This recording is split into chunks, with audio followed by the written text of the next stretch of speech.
The History of English in 10 minutes. Chapter 1. Anglo-Saxon, or Whatever Happened to the Jutes. The English language begins with the phrase, "Up yours, Caesar," as the Romans leave Britain, and a lot of Germanic tribes start flooding in. Tribes such as the Angles and the Saxons, who together gave us the term Anglo-Saxon, and the Jutes, who didn't. The Romans left some very straight roads behind, but not much of their Latin language. The Anglo-Saxon vocab was much more useful, as it was mainly words for simple everyday things like house, woman, loaf, and werewolf. 4 of our days of the week were named in honour of Anglo-Saxon gods. They didn't bother with Saturday, Sunday and Monday, as they'd all gone off for a long weekend. While they were away, Christian missionaries stole in, bringing with them leaflets about jumble sales and more Latin. Christianity was a hit with the locals and made them much happy to take on funky new words from Latin like martyr, bishop and font. Along came the Vikings, with their action man words like drag, ransack, thrust and die. They may have raped and pillaged, but they were also into give and take, 2 of around 2,000 words they gave English, as well as the phrase, "Watch out for that man with the enormous axe." The History of English in 10 minutes. Chapter 2. The Norman Conquest, or Excuse My English. 1066. True to his name, William the Conqueror invades England, bringing new concepts from across the Channel like the French language, the Doomsday Book, and the duty-free Gaulois multipack. French was de rigueur for all official business, with words like judge, jury, evidence and justice coming in and giving John Grisham's career a kick-start. Latin was still used ad nauseam in church, but the common man spoke English, able to communicate only by speaking more slowly and loudly until the others understood him. Words like cow, sheep and swine come from the English-speaking farmers, while the à la carte versions, beef, mutton and pork, come from the French-speaking toffs, beginning a long-running trend for restaurants having completely indecipherable menus. All in all, the English absorbed about 10,000 new words from the Normans, though they still couldn't grasp the rules of cheek-kissing. The bonhomie all ended when the English nation took their new warlike lingo of armies, navies and soldiers and began the 100 Years' War against France. It actually lasted 116 years, but by that point no one could count any higher in French, and English took over as the language of power. The History of English in 10 minutes. Chapter 3. Shakespeare, or a plaque on both his houses. As the dictionary tells us, about 2,000 new words and phrases were invented by William Shakespeare. He gave us handy words like eyeball, puppy dog and anchovy, and more show-offy words like dauntless, besmirch and lackluster. He came up with the word alligator, soon after he ran out of things to rhyme with crocodile. And a nation of tea drinkers finally took him to their hearts when he invented the hobnob. Shakespeare knew the power of catchphrases as well as biscuits. Without him, we'd never eat our flesh and blood out of house and home. We'd have to say good riddance to the green-eyed monster, and breaking the ice would be as dead as a doornail. If you tried to get your money's worth, you'd be given short shrift, and anyone who laid it on with a trowel could be hoisted with his own petard. Of course, it's possible other people used these words first, but the dictionary writers liked looking them up in Shakespeare because there was more cross-dressing and people choking each other's eyes out. Shakespeare's poetry showed the world that English was a rich, vibrant language with limitless expressive and emotional power, and he still had time to open all those tea rooms in Stratford.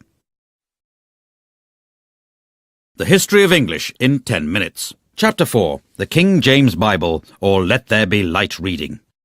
In 1611, the powers that be turned the world upside down with a labour of love, a new translation of the Bible.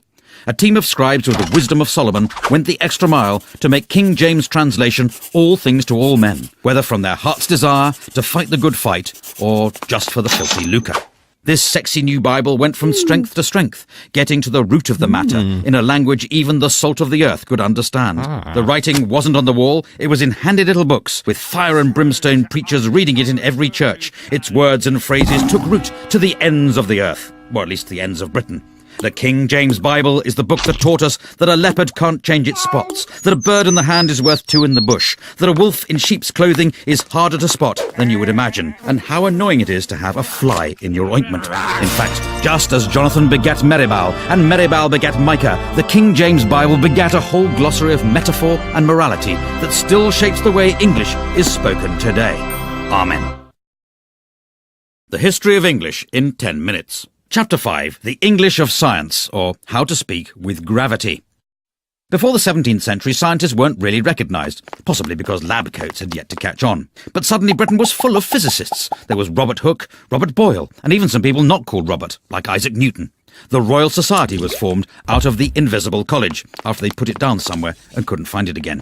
At first they worked in Latin. After sitting through Newton's story about the pomum falling to the terra from the arbor for the umpteenth time, the bright sparks realised they all spoke English, and they could transform our understanding of the universe much quicker by talking in their own language. But science was discovering things faster than they could name them. Words like acid, gravity, electricity, and pendulum had to be invented just to stop their meetings turning into an endless game of charades.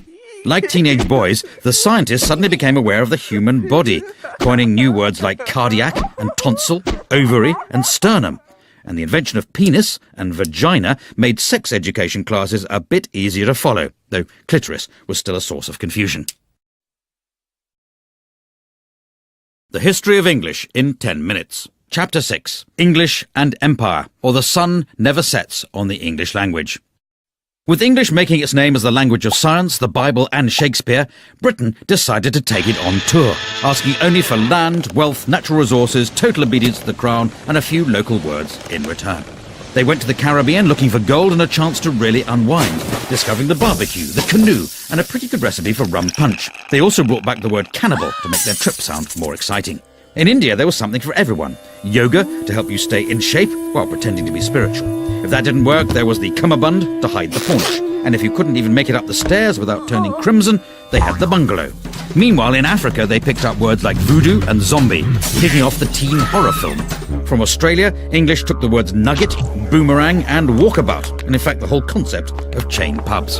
All in all, between toppling Napoleon and the First World War, the British Empire gobbled up around 10 million square miles, 400 million people, and nearly 100,000 gin and tonics, leaving new varieties of English to develop all over the globe. The History of English in 10 minutes. Chapter 7. The Age of the Dictionary, or the Definition of a Hopeless Task. With English expanding in all directions, along came a new breed of men called lexicographers, who wanted to put an end to this anarchy, a word they defined as what happens when people spell words slightly differently from each other. One of the greatest was Dr. Johnson, whose Dictionary of the English Language took him 9 years to write. It was 18 inches tall and contained 42,773 entries, meaning that even if you couldn't read, it was still pretty useful if you wanted to reach a high shelf. For the first time, when people were calling you a pickle herring, a jobbernowl, or a fopdoodle, you could understand exactly what they meant, and you'd have the consolation of knowing they were all using the standard spelling. Try as he might to stop them, words kept being invented, and in 1857 a new book was started that would become the Oxford English Dictionary. It took another 70 years to be finished after the first editor resigned to be an archbishop. The second died of TB, and the third was so boring that half his volunteers quit, and one of them ended up in an asylum. It eventually appeared in 1928, and has continued to be revised ever since, proving the whole idea you can stop people making up words is complete snuff bumble. The History of English in 10 minutes. Chapter 8. American English, or not English, but somewhere in the ballpark. From the moment Brits first landed in America, they needed names for all the new plants and animals, so they borrowed words like raccoon, squash and moose from the Native Americans, as well as most of their territory. Waves of immigrants fed America's hunger for words. The Dutch came sharing coleslaw and cookies, probably as a result of their relaxed attitude to drugs. Later the Germans arrived selling pretzels from delicatessens, and the Italians arrived with their pizza, their pasta and their mafia, just like Mama used to make. America spread a new language of capitalism, getting everyone worried about the break-even and the bottom line, whether they were blue chip or white collar. The commuter needed a whole new system of freeways, subways and parking lots, and quickly, before words like merger and downsizing could be invented. American English drifted back across the pond as Brits got the hang of their cool movies and their groovy jazz. There were even some old forgotten English words that lived on in America, so they carried on using fall, faucets, diapers and candy, while the Brits moved on to autumn, taps, nappies and NHS dental care. The History of English in 10 minutes. Chapter 9. Internet English, or Language Reverts to Type.